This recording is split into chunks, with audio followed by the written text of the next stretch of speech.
Umugore uri kureba yibye umwana mu bitaro.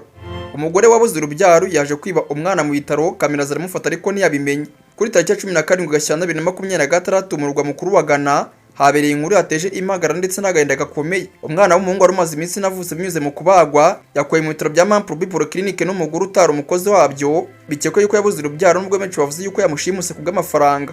Umva uko byatangiye kugira ngo uyu mwana yibwe. Nyina w'umwana arakiri mu burwayi bwo gukira nyuma yo kubagwa. Mu gihe yararuhutse, umugore witiriwe umuforomokazi yinjiye mu gice cy'ababyeyi avuga yuko agiye gufasha mu bindi bikorwa by'ubuvuzi. Amakuru avuga yuko yaje gufata uwo mwana amuzingazinga mu buryo busanzwe nk'abakozi b'ibitaro, maze asohoka rwose nta muntu n'umwe umubonye.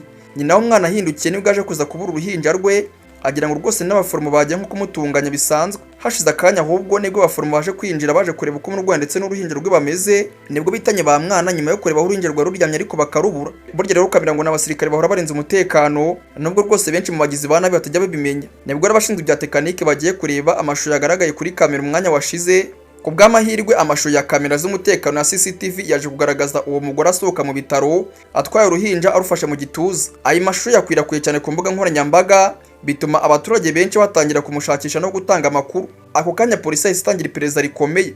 Nyuma y'igihe gitoya uwo mugore w'imyaka 33 witwa Latifa Sarifu niwe bafatanye umwana bahita bamuta muri yombi. Yafatiwe mu bitaro bya Korebu Teaching Hospital. Umwana waje kuboneka yari muzima, nubwo yari afite umuriro mwinshi ahita ahabwa ubuvuzi bwihuse. Nyuma yo kubona uyu mwana yasubijwe umuryango we, nubwo ariko umwana yagaruwe, umuryango wa nyina wasabye yuko hakorwa isuzuma rya DNA kugira ngo hemezwe kuko nimba uyu mwana ari uwabo, kubera ihungabana n'icyizere cyari cyacitse nyuma yuko bamubuze. Iki kibazo cyibwa ry'uyu mwana cyateye impaka ku rwego rw'igihugu mu mutekano w'ibitaro, cyane cyane aho abana bavukira. Minisiteri y'ubuzima ya Ghana isitanga amabwiriza mashya yo gukaza umutekano, harimo kugenzura indangamuntu z'abakozi ndetse n'abinjira mu byumba by'ababyeyi, kongera kamera z'umutekano zo gushyira uburyo bukomeye bwo kumenya ndetse no gukurikirana impinja zavutse. Ni mu gihe kandi mujura w'iby'uyu mwana wejyanywe na polisi, ubu ngubu rwose akaba ari imiramukurikirana kugira ngo amenye mu by'ukuri impamvu nyamukuru ateye uwo mugore kwiburwa uruhinja. Nubwo benshi bavuze yuko uyu mugore w'iby'uruhinja ngo amakuru ahari ko yabuze urubyaro, ariko benshi bavuze yuko uyu mugore yaje gushimuta uyu mwana kubera amafaranga.